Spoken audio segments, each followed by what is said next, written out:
Hello, what are we talking about today? Today I'm talking about decentralization. I made some notes, but I honestly have to say it's maybe a good idea to just go on without my script. I have to look up some things that I'm sure I'm not going to forget everything or anything that might be important.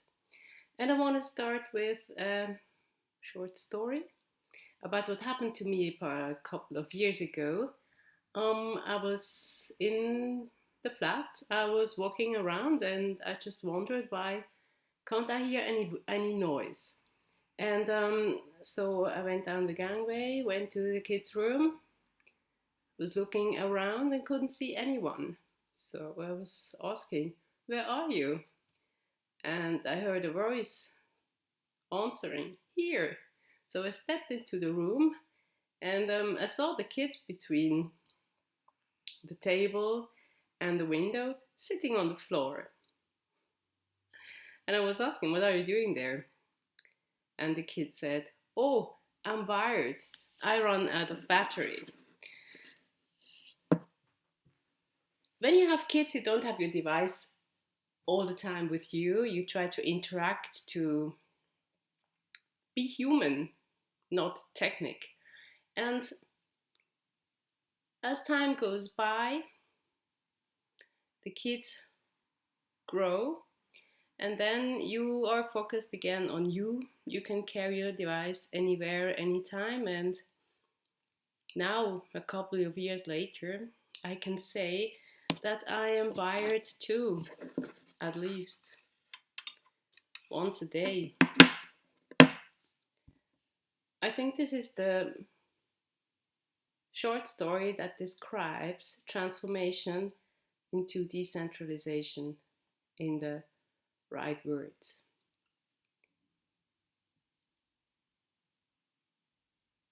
After last week, where we had to digest so much, and in review to that, I took a short time to watch B20 Indonesia, where governments and business want to collaborate to catch up the multi-crisis, as it is called. Also on board is crypto with its exchanges. That meanwhile is or will for sure become a part of the global monetary system.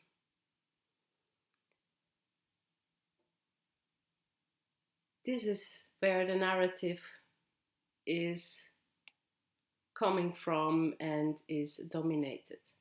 I just want to take a bigger picture on that because I don't think that this really meets reality, what's coming up here. And I think that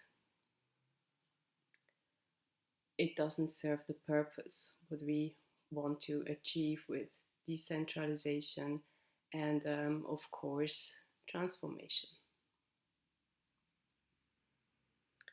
This transformation leads to a decentralized web, and this is the environment we want to shape for the future. So, this is a movement too. Thinking about all of that, I'm coming to the conclusion and want to elaborate further on corporate governance.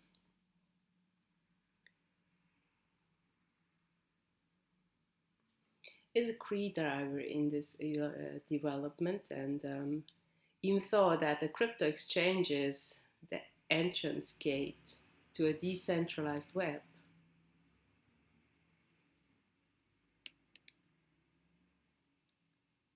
building a company in this environment or going into decentralization needs corporate governance that also includes corporate resolution to work towards business excellence and best practice.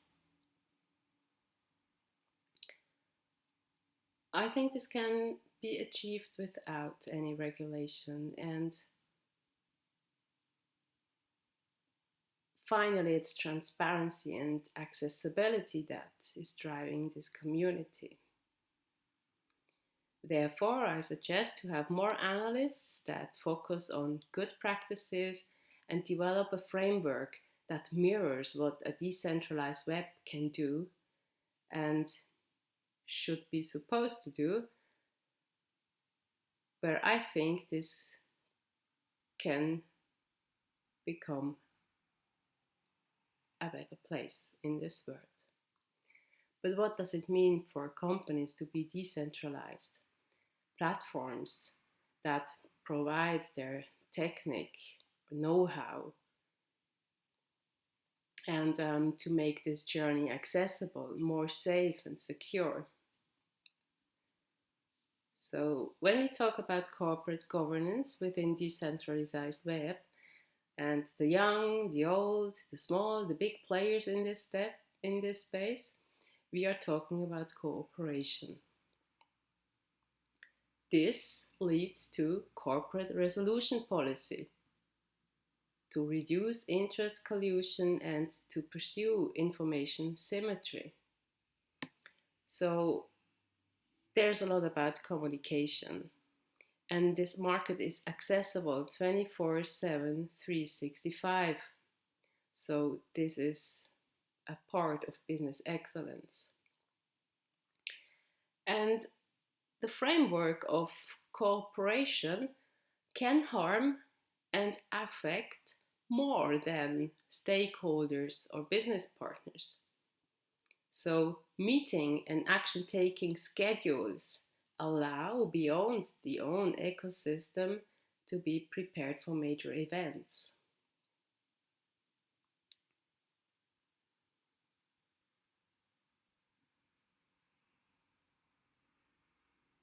Keeping last week's topic, this means that you think and run your business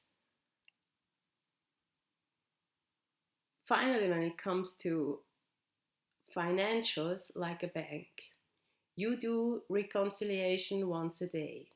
So whenever something happens, and with decentralized web, you are also connected to the crypto industry, that when anything happens, you just lose what you hadn't reconciled.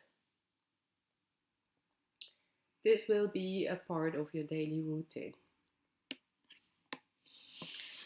As a sparring partner, I was asked to review an idea about an application or a platform.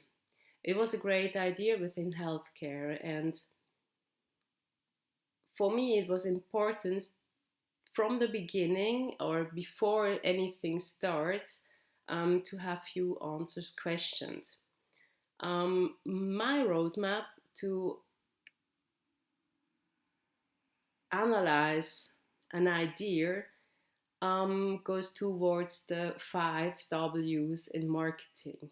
So we're talking about what are you going to sell, where are you going with that product, who is going to sell, to produce, to promote, to manage this product, why do you want to sell it, and to whom do you want to sell it?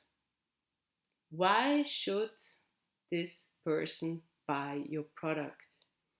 And finally, when will you go and market this thing? Because you need a planning round and this will take time. So it's obvious that a good start in serving customer needs is a good idea. Even the customer has no knowledge of it, that he's really needed that. Let's talk about Twitter. This is an open space for dialogues.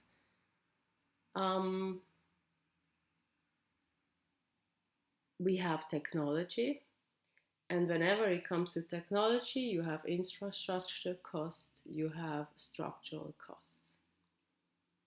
The core competence is connecting people over the world with technology. And there is the first question to be answered: where is the money coming from to keep this infrastructure alive, up to date, to develop further?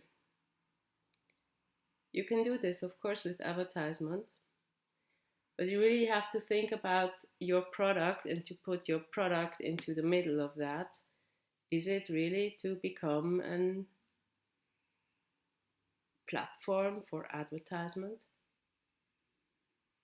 Sometimes you have to do compromises, but I think a better compromise is to go for cooperation. And it is no secret, I got warm with the idea that Twitter cooperates with Starlink. And at that point, I want to elaborate on freedom of speech in brackets. I did an art project about this topic as I was disappointed by all the ones trying to fight the woke culture that focus on education, microaggression, on hate speech, as well as structural and hidden discrimination. So my connotation with freedom of speech is WikiLeaks and whistleblowers in countries with weak law protection. This is not about product piracy, neither company leaks. Brackets closed. So what about the future? What's the outlook? Decentralization is also about data resources. So there I want to use the metaphor of fracking. Nowadays, when it comes to data collection, we are pumping a lot of water into the ground with machine learning, data mining, deep learning, and we're hoping that in return to get a little bit of that dirty oil. So we're talking dirty data. I think it will be challenging to establish data frames and collect anonymously data in a sober process and pumping this resource out of this huge ground. 2. This is about business excellence and not forget about privacy. We're in decentralization, that means there will be a lot of data that will be available and all over. It is another decentralization is another perspective on how to handle resources, fossil, natural, human, or data resources. So when it comes to humanity, I am the person who wants to take out the robot of the human. And with this small insights on my thinking about decentralization, I want to say goodbye, and I hope that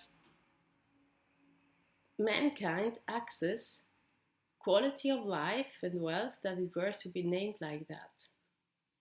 Transformation might be one little step into this. So, goodbye.